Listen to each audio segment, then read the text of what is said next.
Hello, everybody. Hey, Glen. Hi. Oh, we have quite a few people here. It's nice. Hello, Matt. G'day, Glenn. There's two of us in a room here, so apologies if any feedback comes through. Oh, yeah. No worries. James is a student and Jana's here as well. So, Oh, hello. So you're not in the outback, I guess. no, I wish I was, but sadly not. Hoping to head out there soon. Oh, yeah, aren't we all? Um, Firewood season. um, I guess we should wait a little bit. Um, Actually, Matt, do you mind? I think that Tim can't come. He's got some personal thing happening. Oh yeah, you're speaking, aren't you? Do you need? Yeah, can you introduce me? Can you chair? Sure. Um, yeah. Can you keep your microphone off? Yeah. Just don't have any feedback issues. Do you want to start at five past or? Yeah, yeah. Let's start a five past. Yeah. Yeah. Might check my sharing, make sure it works. Um, let's see.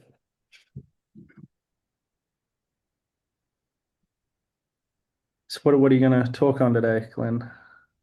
I'm gonna do simple stuff. I'm gonna introduce Willmore, and I'm gonna hopefully be able to write on this if I have my little thing working.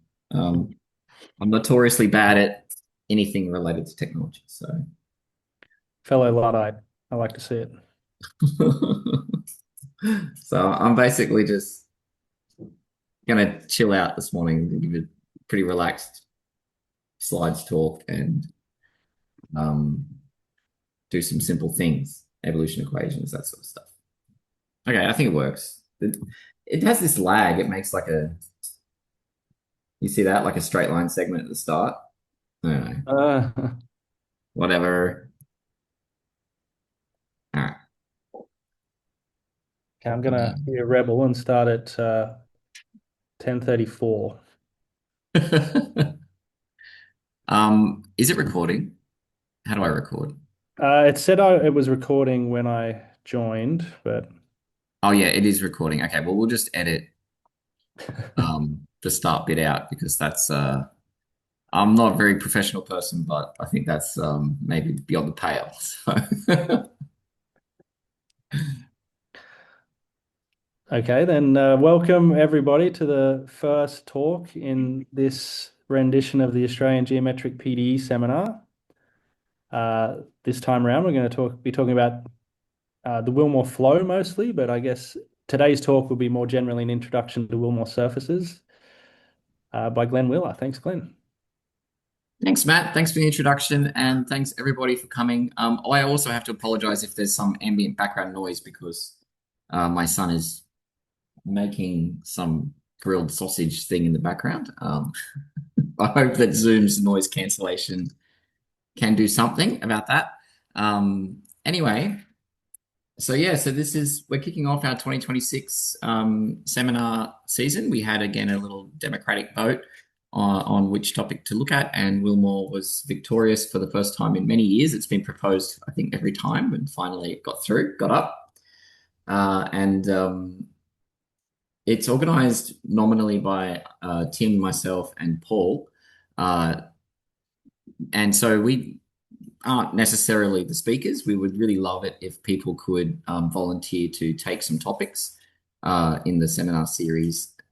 And if you're interested in that, then please let us know. And I would just like to very much encourage students and people who are not familiar with the material to consider that because, yeah, it's an old adage. It's kind of, uh, I don't know, stereotypical, but it's um, it's true. The best way to learn something, I think, is to teach it or have to work on it, work with it. So listening to talks is also good. So thank you for coming. Anyway, let's go. So Maybe I'll move this little speaker box thing over here so I can see the slide. Um,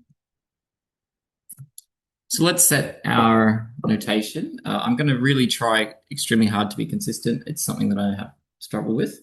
But we've got here F is our smooth immersion. And so we use immersions here, not embeddings. And that's because in general, we're going to need that extra flexibility to allow our surfaces to have self-intersections.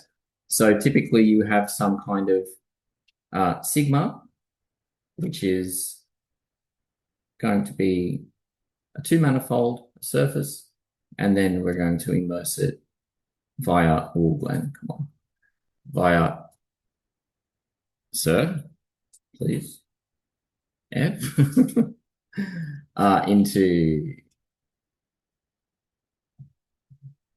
into R3, and it might look a little bit different once you immerse it. There we go. This is a torus. Okay, and so we take the pullback metric that's here. So this delta is just the Euclidean metric. This thing is why we have this formula. I used mu for the area form, nu for the unit normal, and there's just some notation that I've set here. I've gone with a possibly controversial choice of taking the mean of the principal curvatures to instead of just the sum. To be honest, this is the first time I've used this convention in my entire life. But I am pretty sure that Jan is going to use it. And I honestly just wanted to see what it feels like to use a different convention. So I just went with it. H is our mean curvature. Okay, it's the trace of the second fundamental form divided by 2.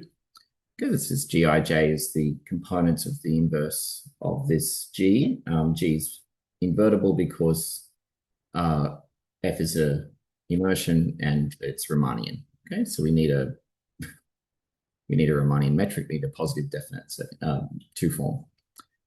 Okay, the norm of the second fundamental form, that's A. A is the second fundamental form, is given like this. And if you're new to this, then you can, this thing is not working well. Okay, so, well, I really wish I was, am I doing something wrong here?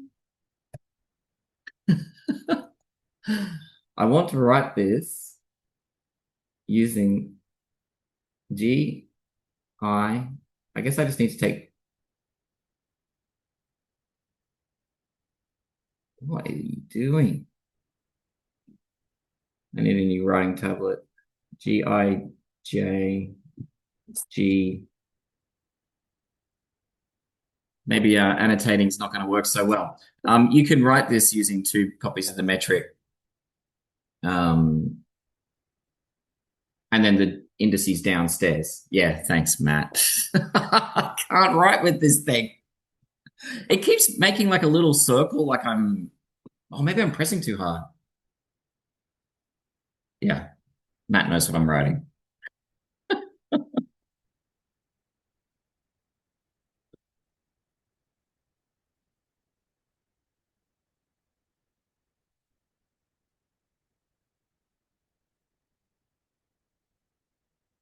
Thank you, Matt. Checks in the mail. That's exactly right. So you can write the norm of any tensor field using this kind of recipe, tracing over paired indices like that. And then the trace-free second fundamental form is A0 in this talk, and you can check that its trace with respect to G is 0. And I guess we paid a little price for that 1/2 earlier, and now we're reaping the rewards with this minus HG.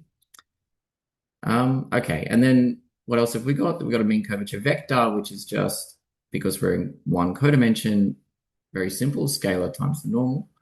And we have this equation here. The Laplacian is the rough Laplacian. So this should be understood component wise. So if you have your F, oh gosh, yeah, okay.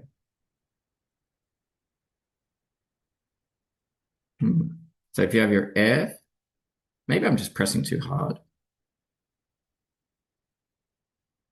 Anyway, yeah, it's F1 up to Fn, and then you take the Laplace G of each of the components of F, and you get the components of 2 times H vector. Yeah.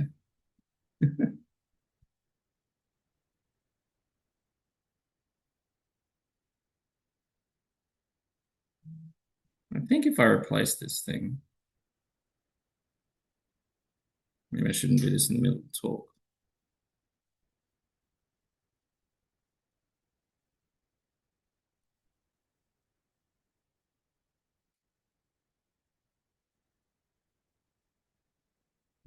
Anyway,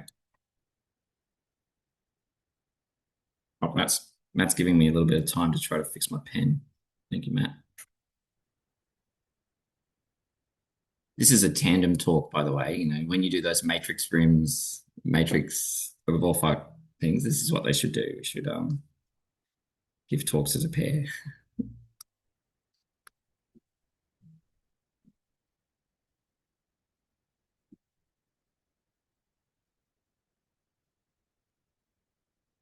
Thank you, Matt.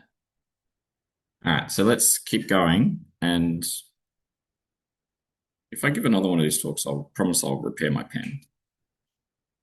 There you go. That's the reward. Okay, let's go. So the next one. Okay, I'll just thank you, Matt. Okay, so we make this Willmore energy here. Oh, I can also use my mouse instead of the pen. It's a little bit more reliable. A bit messier with the actual writing, as if my handwriting can get any worse. And we're calling it script W. Okay, it's just the integral of the mean curvature squared. If you use the other convention, then you're going to see a little quarter here. That's the mouse. But we don't have that because we are using the mean of the principal curvatures. And then we have a few simple questions for this talk. The first one, why use h squared? You know, on the previous slide, we had a few things with regard to curvature, and curvature is measuring bending. We do have the h, but we also have a k, we have an a squared, we have this a0 thing. So why use the h? We're going to talk about its first variation. So if you have a critical point, this functional, which will be some immersion f, then what equation, what PDE do they satisfy? You know, what sort of PDE are we looking at here? And if you've heard about Willmore, then you probably know that it has some kind of connection to conformal geometry. And that's quite wonderful. And I want to explain a little bit of that too. And then the other thing is that I would like to give you an appreciation for some of the history. Willmore is honestly quite an active area of research, and there's way too many papers in any kind of talk, I think, to give an appreciation for them. But I'll just choose a subset of them and talk about that. And I put Gauss-Bonnet in a little box over here because if you haven't seen it, you need to learn it. Because we're going to use it a lot. Okay, so this is a very nice result that the integral of the Gauss curvature K over the surface is topological. So this is 2 pi times the Euler characteristic. And the Euler characteristic of a manifold can be thought of, it's given by the genus, which is the number of holes. Okay, so it has a definition. I'm not going to go through it, but it's topological. In particular, if you take perturbations of the F, then smooth perturbations, then this Euler characteristic is not going to change, which tells you already a pretty nice theorem. And actually, you can prove Gauss-Bonnet using this, is that the first variation of integral K, this Hilbert functional is it vanishes, which is quite nice. And I'm not going to try to write anything down here because I seem to be unable to do so. Okay, so let's go through a little bit of history. So actually, I have to give credit to. So I was sort of tangentially aware of a lot of these things from reading Kubert and Schätzler's papers, and from reading a few other papers. But really, I didn't have an appreciation for this until many years later when I was talking to Jan Bernard. I don't know if Jan is here. Uh, Maybe not, but anyway. And Jan actually wrote, I believe, he can correct me if I get this wrong, but he wrote a survey paper in French for a French journal. But in that paper, he just gave a beautiful historical survey of the, political intrigue between Sophie Germain. So this Germain is Sophie. So this is a woman. And basically, what happened? I can't draw a straight line. Um, what happened is that the French Academy of Science, or some French academy, I'm going to butcher this story, but I think it's good enough to tell even in a butchered state. Um, they used to give out prizes for explaining, observed phenomena theoretically. So for coming up with some mathematical model basically that predicts a very strange observed phenomenon. And the story is that they chose Chladni plates. I don't have a picture on the slides. I really should have. But a Chladni plate, basically you sprinkle sand on a vibrating plate and you let it vibrate, and then you see patterns in the sand. And they were saying, well, what's the deal? Why is there patterns in the sand? These are called Chladni plates. And it's beautiful. And her submission to solve this problem was the only submission for that competition, apparently. But she didn't win. And her submission involved talking about elasticity and defining something like a Willmore energy.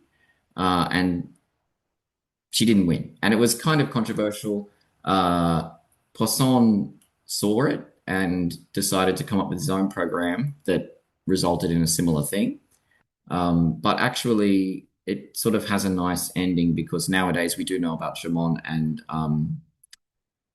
even in her lifetime, I believe she was awarded the prize after. So I think it was like 5 years later or something. They were like, "Oh yeah, actually, you should get the prize." So it's not so bad. What else? We've got Euler, who really was these guys' inspiration, and I guess remains our inspiration today. Euler's just pioneering work on elastic rods.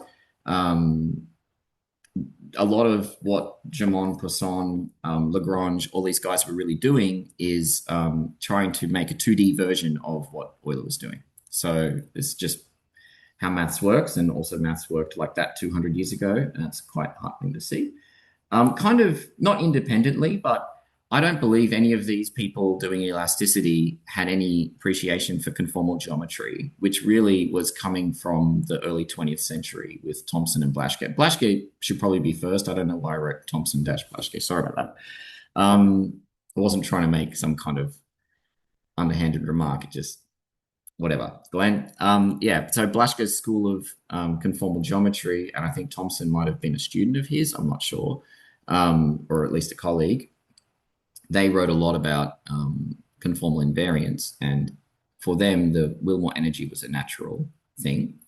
Of course, they were focused on the trace-free second fundamental form, which we're going to see later is the natural conformal. I mean, when you multiply by the area density, it's a natural conformal invariant.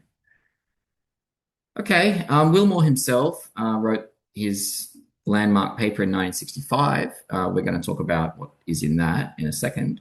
But yeah, the modern theory, which really comes after Willmore, is due, I guess, to a lot of these names. So you've got Li Yao, Bryant, Pinkold, Simon, Kubert, Chesler, Riviere, and of course with Bernard and Marquez Neves.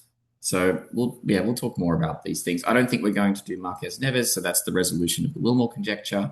we're not going to do Li and Yao. They introduced a thing called the conformal volume, which is really interesting and I think still has quite a lot of mathematics to investigate. Bryant proved quantization of the Willmore energy at critical points, which is just amazing. Yeah, and Simon did existence, which we will go through, and Kubert-Chetzler mostly focused on the flow, which we'll also go through. And Riviere did kind of a harmonic analysis approach to the Willmore problem, and I think we're going to look at that in detail as well. Okay, and then there's just some years down. And I'm not going to write in the notes because my pen sucks. Okay, so that was a lot of words. I'll break it down a little bit. Euler's elastic energy is this guy. Okay, this is called the free elastic energy. If you add some constraints like the length, which is typically added, you get a problem that has an infimum because otherwise this energy is not scale invariant. And what you can do, which is what I'm highlighting over here, is you can just blow up your curve along a sequence and take the energy to zero. Nevertheless, if you are Euler, then this makes a lot of sense because what he was really doing was looking at boundary value problems. Okay, so you take 2 points in space, you fix a direction and the points, and this is not over constrained because this is a higher order energy. We take the L2 gradient, we get a fourth order problem, so we have more boundary conditions to play with. And then we try to minimize this energy among curves with this constraint. And scaling is not admissible because you would move the boundary points. Okay, nevertheless, adding this lambda L is classical and is a good idea. So you still get an interesting problem. Okay, and then the analogy is pretty straightforward.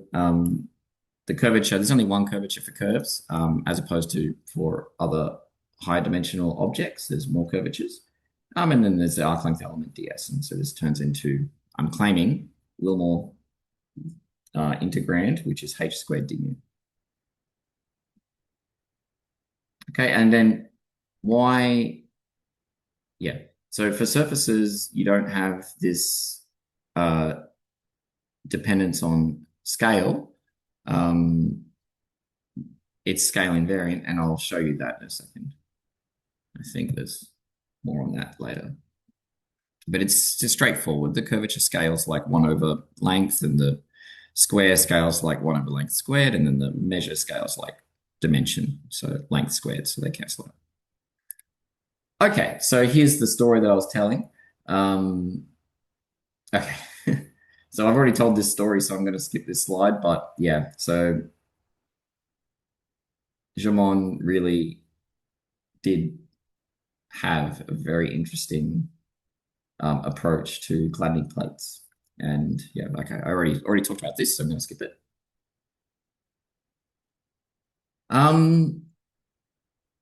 So Poisson took a different approach. He was really coming from elasticity, and I really wanted to draw a picture here because his ideas do survive.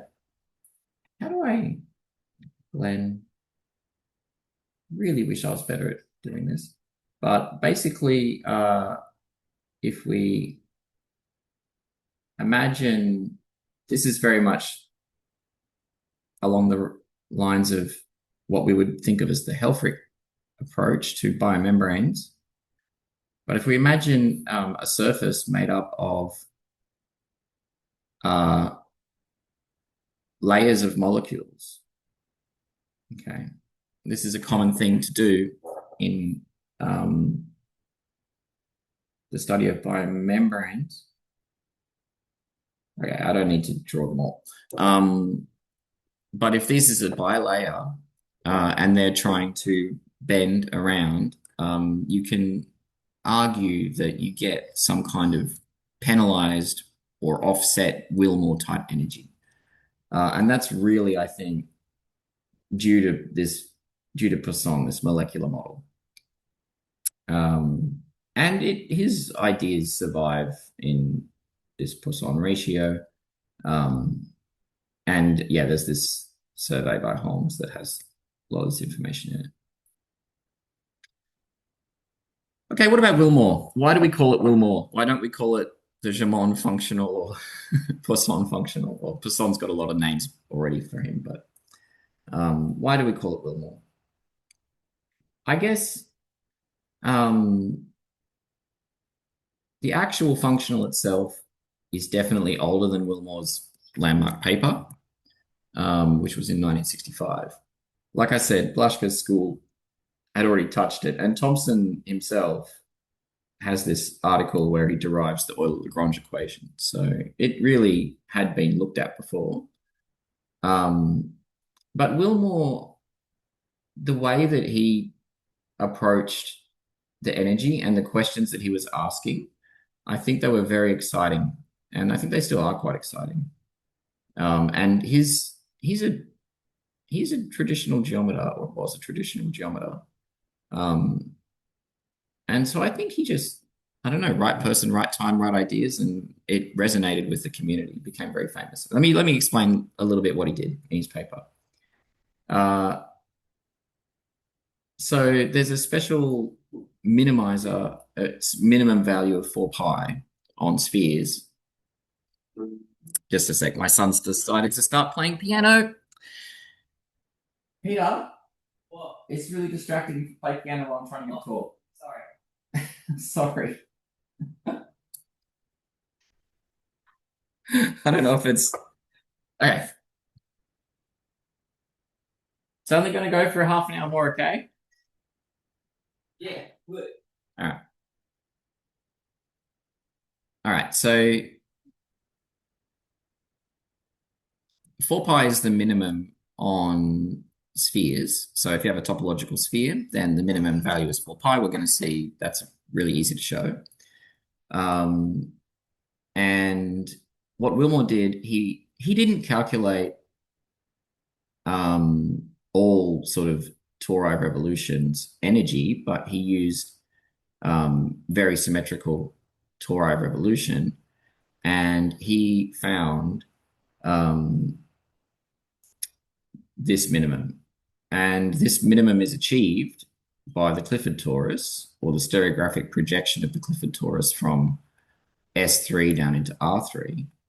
And he thought that's a good conjecture, and he conjectured that this was the minimum. According to Neves, so Marquez and Neves, he didn't know about the conformal invariance of the Willmore energy, and I'm very skeptical if that's true, but I'm not going to argue with Marquez and Neves, definitely not.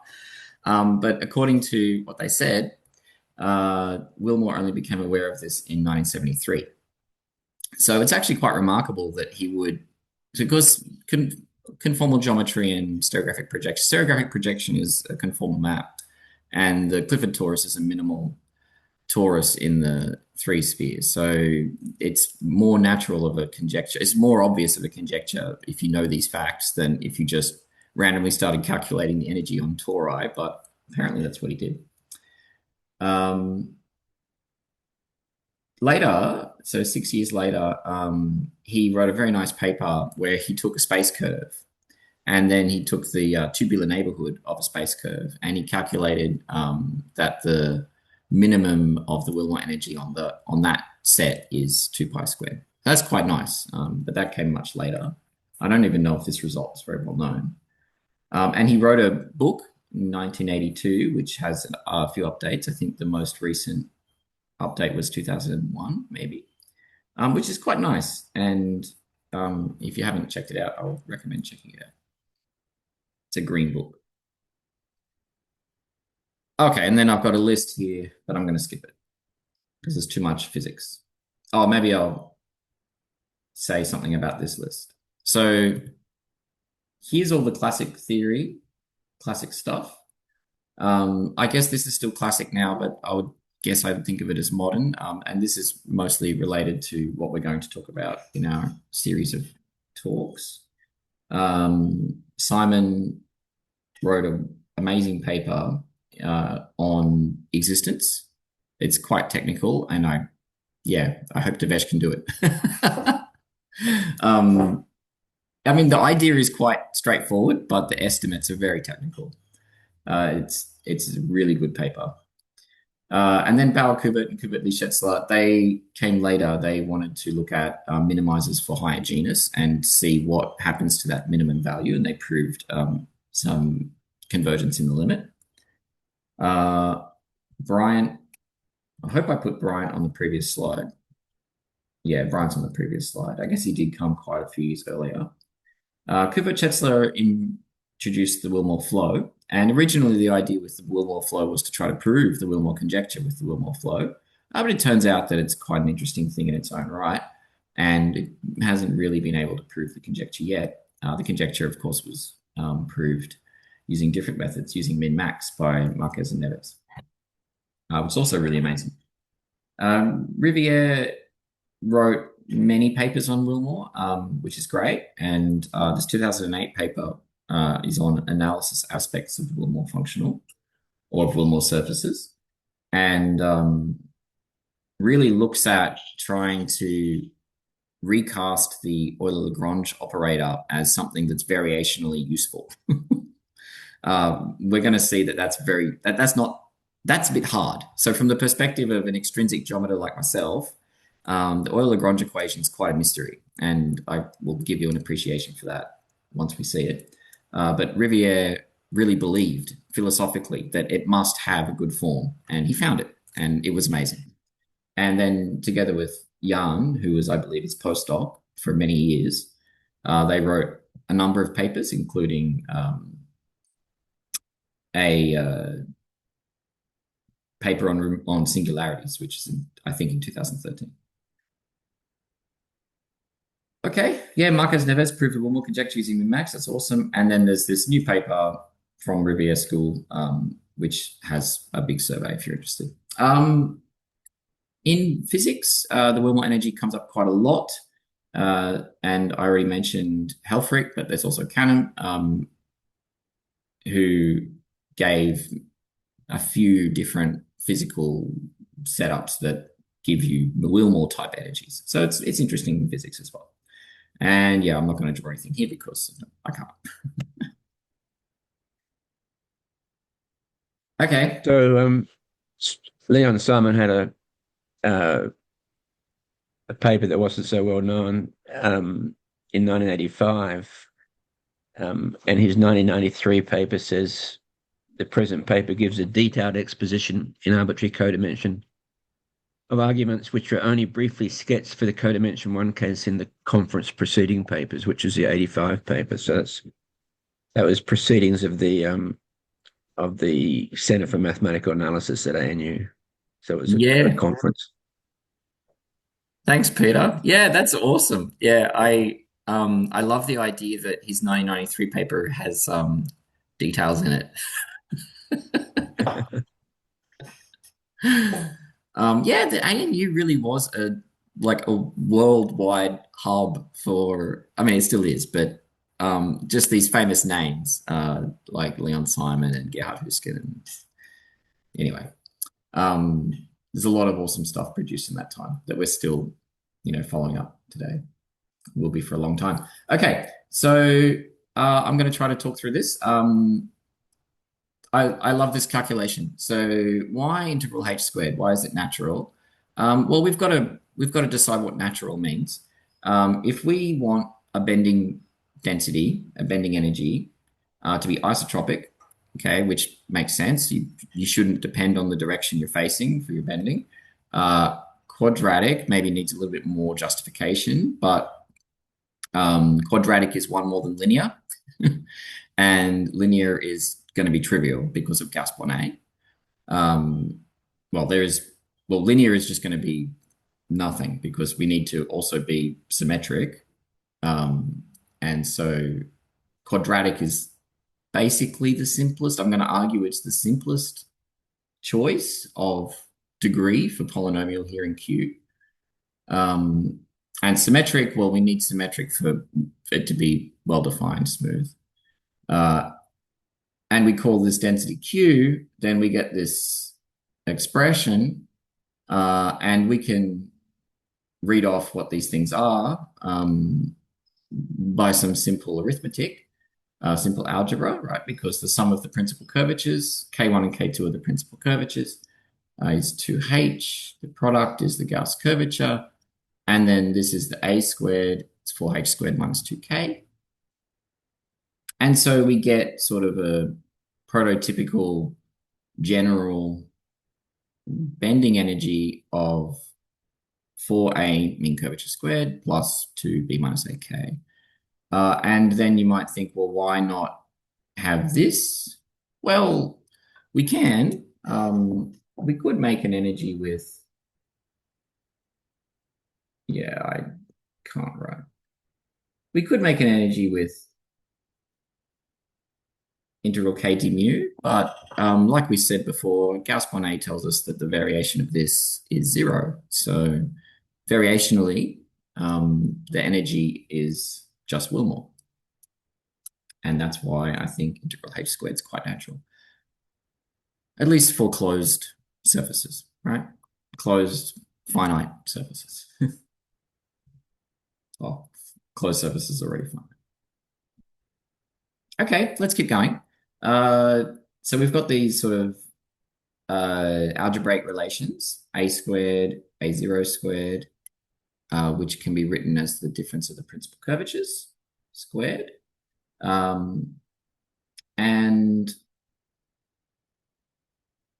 because of Gauss-Bonnet, we can convert, I think I'll just try to draw with my mouse. We can convert the energy integral h squared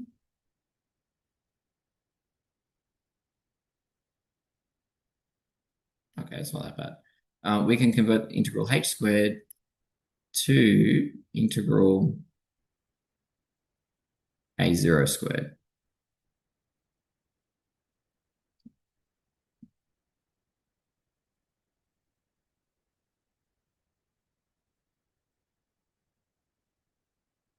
Okay, plus some Gauss curvature piece, but variationally that's 0. And so you can think of the minimizers of the Willmore energy as being related to umbilics. It's like a best umbilic approximation. So the most umbilic that you can get. Okay, so now we're going to show very easily the lower bound of 4 pi. The Willmore energy is the integral of h squared, which we can write as the integral of either a squared or a0 squared. And it's fairly easy to see that we can estimate this from below. So this is greater than or equal to 2 pi Euler characteristic. Okay, and then equality is exactly when the umbilic energy vanishes. Okay, so equal if and only if a0 vanishes. We're going to assume that we're on a smooth surface. Okay, which means we're either a plane or a sphere, but since we're a closed surface, then we're a sphere. Okay, and of course on a sphere, this thing is 4 pi because the Euler characteristic of a sphere is 2. Genus 0. So that's pretty straightforward. Okay, and now we're going to start talking about variations some more. So first thing I want to just get out of the way in case you haven't seen it, we've got some students, I guess, around and maybe haven't spent a lot of time on geometric analysis. I'm not sure. But the Willmore energy is integral h squared d mu. Okay, and then these things are all geometric quantities. And in particular, they don't depend on the parameterization they don't depend on your choice of chart, and they're invariant under reparameterization. And so if you did take psi t to be the flow generated by a tangent vector field, you would be reparameterizing. And so you can work out the variation. You can show it's 0. And so when we're calculating our evolution equations, we have some freedom to choose what tangential movement we want. And often I'll just choose 0 because that's convenient. If you have a boundary value problem, it's a different story. Okay, now my original plan was to quickly sketch these here, but I'm just going to talk through them because it will take a long time for me to write this with my mouse, and I don't want to take forever going through all of this. But I promise if you follow what I'm saying, then it's not going to cause a huge problem. All right, so now let's remember with Gij. So Gij is the induced, it's the pullback metric. It's the components of the pullback metric. So basically what this one is doing, or where it comes from, is ddt of, and now also I should say that these evolution equations have been explained in many, many places in the literature, including in a book called Extrinsic Curvature Flow, I think it's called that, authored by a bunch of people, including Matt. And you can definitely find this stuff in there. So if you want full details, I'm going to refer to that. That's my excuse for not writing the slide properly.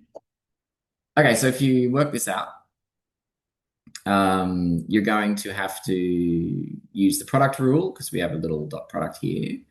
And then you're going to need to swap the ddt and ddi, ddj derivatives. And then you're going to need to differentiate this. If you differentiate, so you're going to need a product rule. If you differentiate the phi, then you're going to end up with normal dot tangent, be 0. If you differentiate the normal, then you're going to use the Weingarten equation to see that the derivative of the normal is the second fundamental form. And you'll get this equation using symmetry.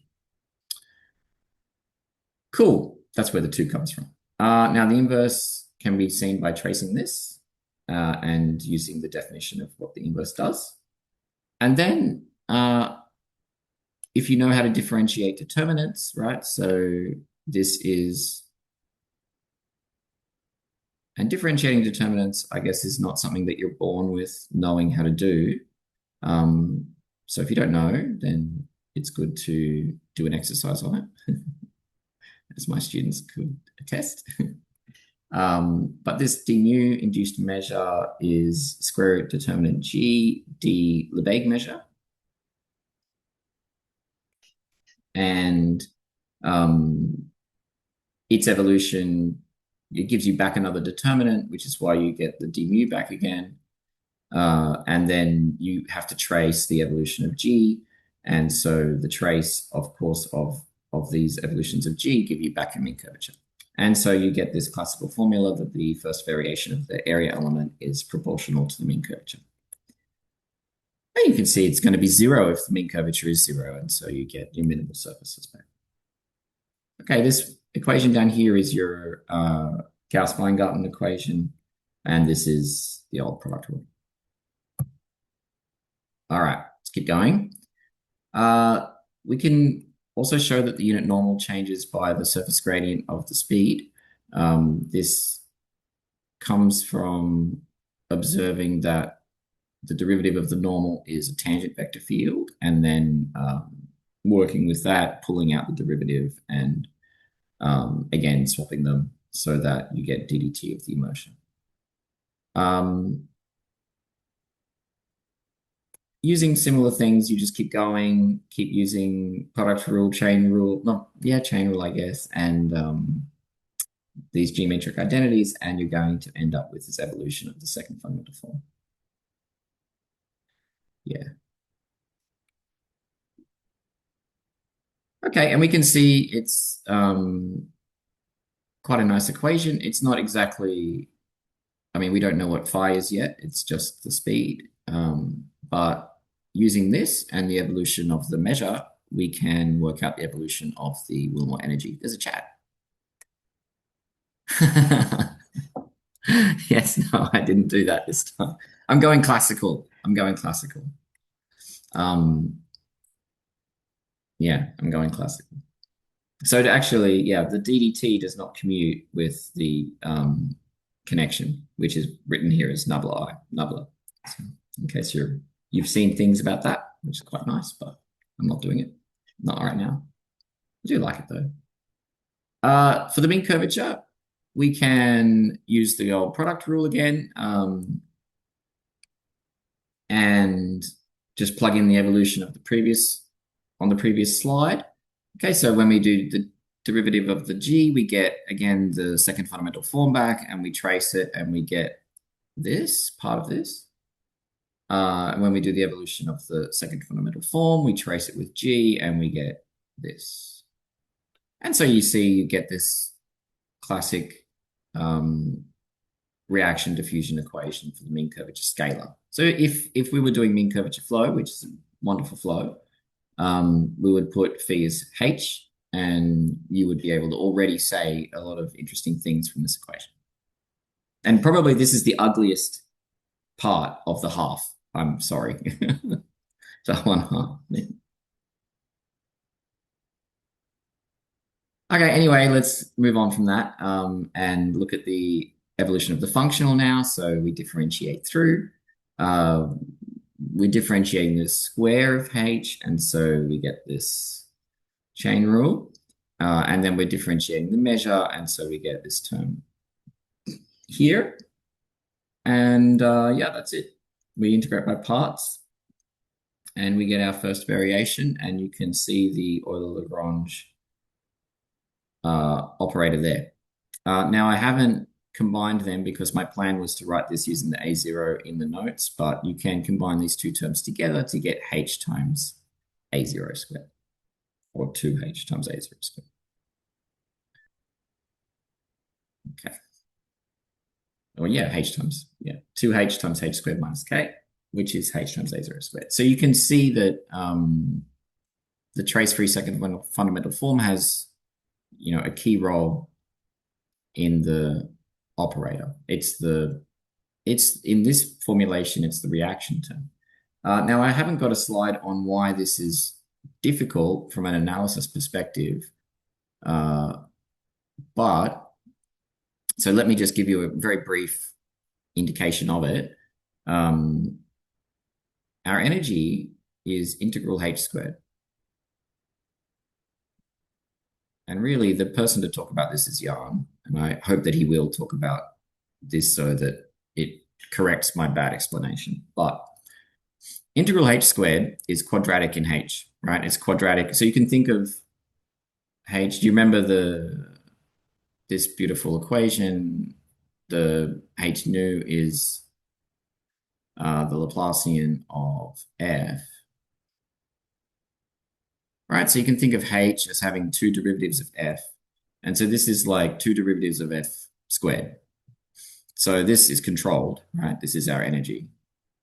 This is what we're given when we want to, that we want to minimize. And then critical points should satisfy this equation. The Laplace h is not that bad. Nice Laplacian, although it's Laplace-Beltrami, so it's not linear. But the problem is this cubic term, because A0 is, again, like second derivatives of f. It's like a trace-free Hessian of f. And then you've got the mean curvature back. So somehow this term is philosophically abhorrent because it's cubic in the curvature, and we only started our journey quadratic. So it's telling you that this is probably a bad way to write this equation, at least if you want to prove regularity and bootstrapping and all that stuff. Anyway, that's a bit of a preview. Jan will talk more about that, I hope. Okay, it's fourth order because we're taking Laplacians of Laplacians. And so this equation is genuinely higher order, and it's quasi-linear. Its negative L2 gradient flow is the Willmore flow, and the Willmore flow is going to satisfy, okay, so if I could write, I would. But if we call black blackboard W the Euler-Lagrange operator plus H plus H A0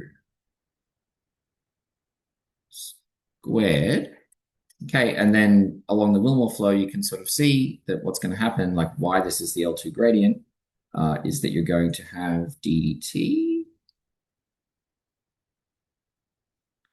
of, and now I'm going to try to draw a calligraphic W at F, and then of course it has a T variable. Okay, now this is going to be minus, now we chose Laplace H here. So if we look at our evolution, we're going to have minus this, right? So there's no constant. It's just going to be minus the integral of this Euler-Lagrange operator, blackboard W, like of F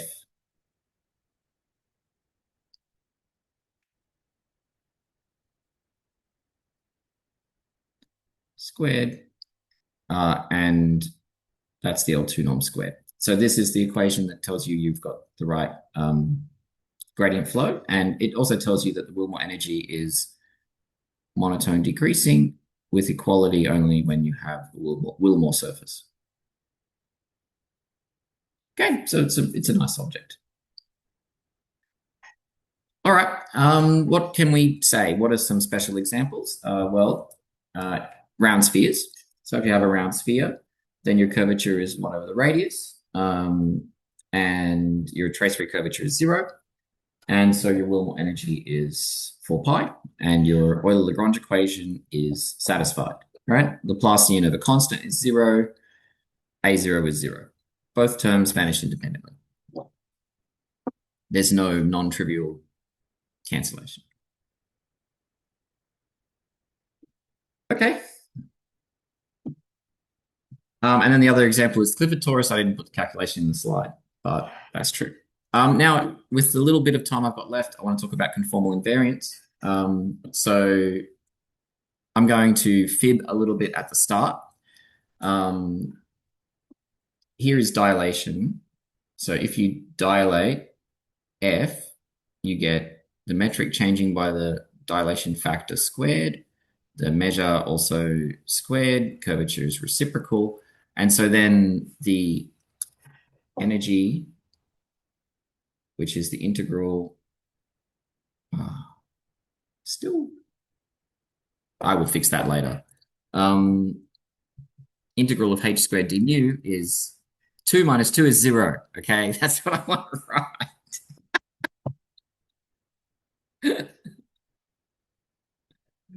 Oh, Glen. All right. No. It's 0. All right. And actually, we're going to do 2 minus 2 equals 0 again with the trace-free second fundamental form. But I really love this calculation. I don't know why I love it so much, but when I first learned that this point-wise density was conformally invariant, I was so shocked because I knew that the Willmore functional was conformally invariant, but I always thought the fact that it was integrated was important. But the fact that it's integrated is not really important. I'll show you the calculation. So if you're conformally changing your metric, then that's equivalent to just multiplying it by some positive function, which is, I've written here as e to the 2u. That's what is the usual thing. And then I've just claimed that the right invariant density is this, but we can see why that is. You can calculate just like with scaling, but it's a bit more involved, the change in the different geometric quantities on the original versus the image. And you can work out the connection here. You can calculate the second fundamental form and the mean curvature, and you get this defect, right? So this defect tells you it's not really fully conformally invariant.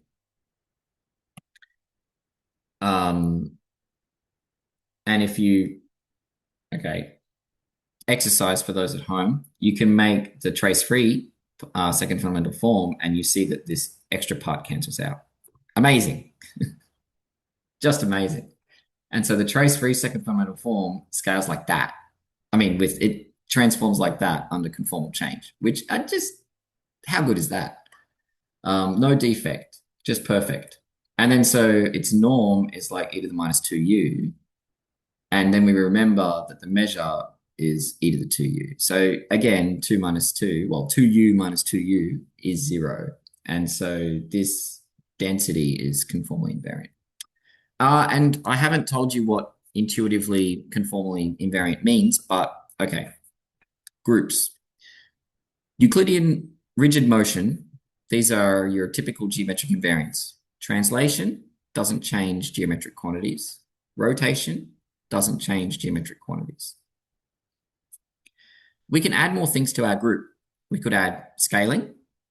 Okay, we could get similarity group.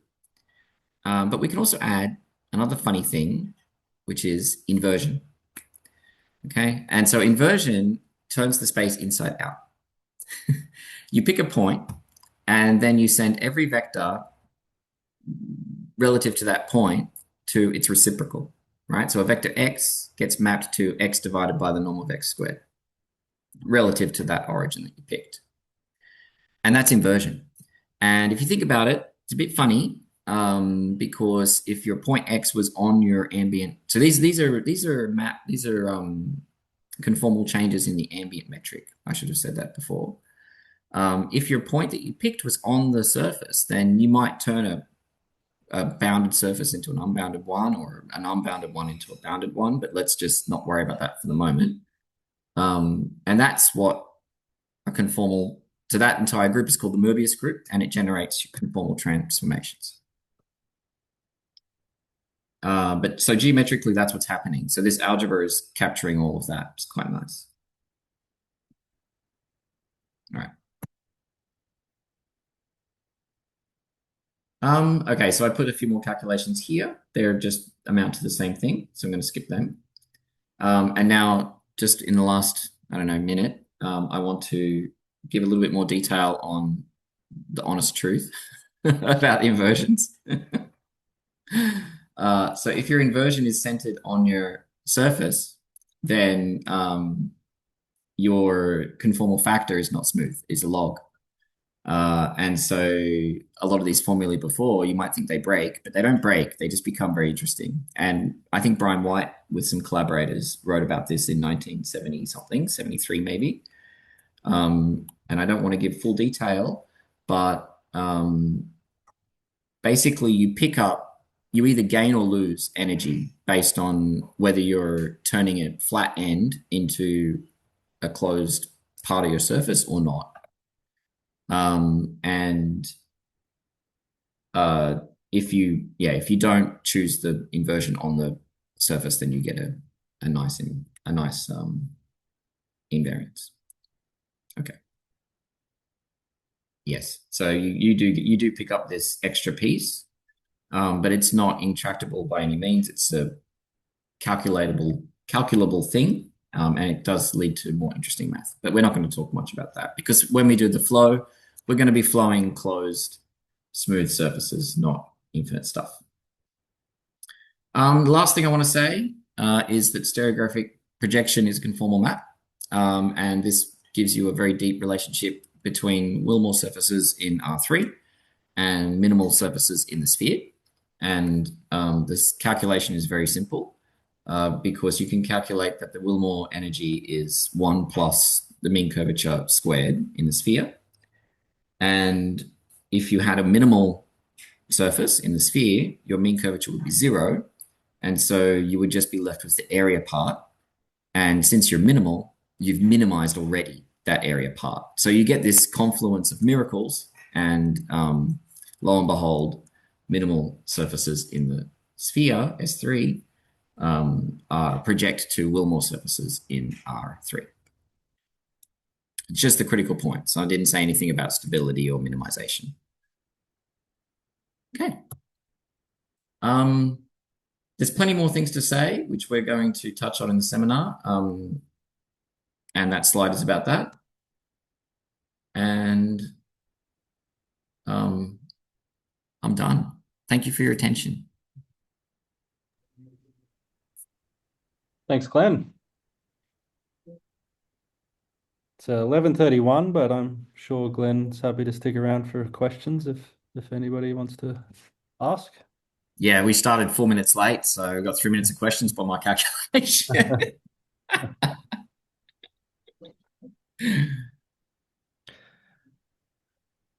What's next, Glenn? Um, well, next I wanted to maybe do some more on background stuff, simple stuff, and then I think it's probably Jan doing doing Riviere stuff. I think so. But the next seminar probably in 2 weeks. Not going to try to put them out every week. But yeah, I think I'm speaking again. I'm speaking twice. Time to get that pen sorted out. Yeah, Does I'm it not just very need a happy. charge? Is it low on battery? It's magnetic. So unless the magnets have, I don't know. No, I think it's because I haven't replaced the tip in like since I got it. And it's worn down into a nub. And so every time I press it on the tablet, it thinks that I'm pushing really hard. I think it's just because it's super small. It's worn down. Skill issue. Uh, Hey, Ken, I got a perhaps dumb question.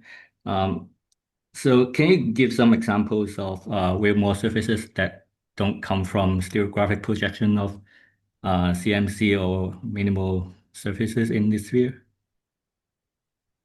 Can I? Um, uh, I mean, yes, I guess. Oh, there's a chat. Does someone want to? Ah, that's all good.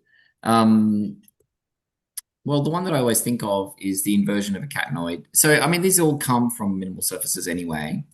And the inversion of a catenoid is kind of cheating, but oh, I wish I could draw.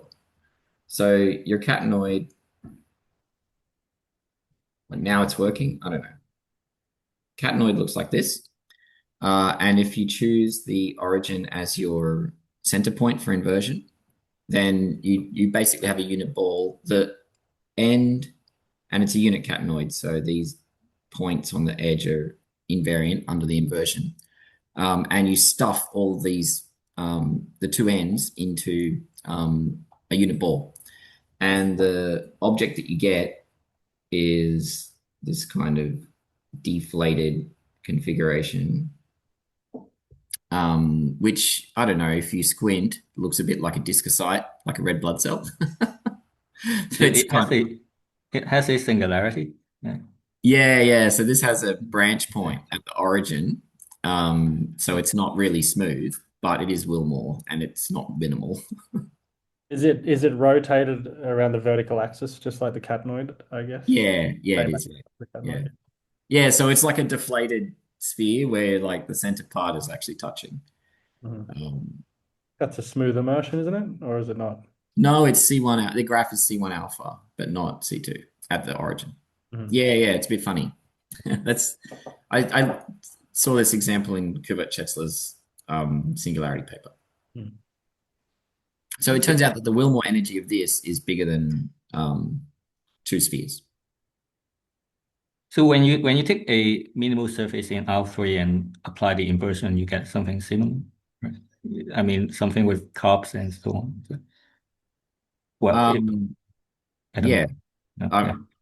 yeah, that's right. So if this was satisfying a second order quasi-linear equation, C1 alpha would give you higher regularity, right? But Right. fourth order, it's quasi-linear, I guess. It's not good enough.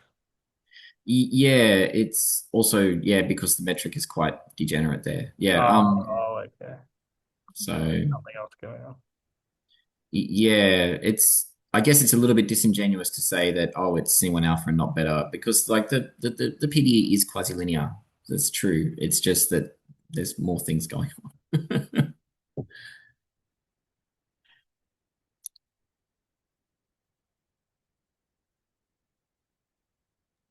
Okay, thanks, Glenn. Looking forward to seeing some more in a couple of weeks. Thank you. Thanks everyone for coming. Thanks, Matt, for sharing. Did a great job. Thanks for putting me on the spot. All right, I'm going to close the meeting. All right, see you all next fortnight. Yeah.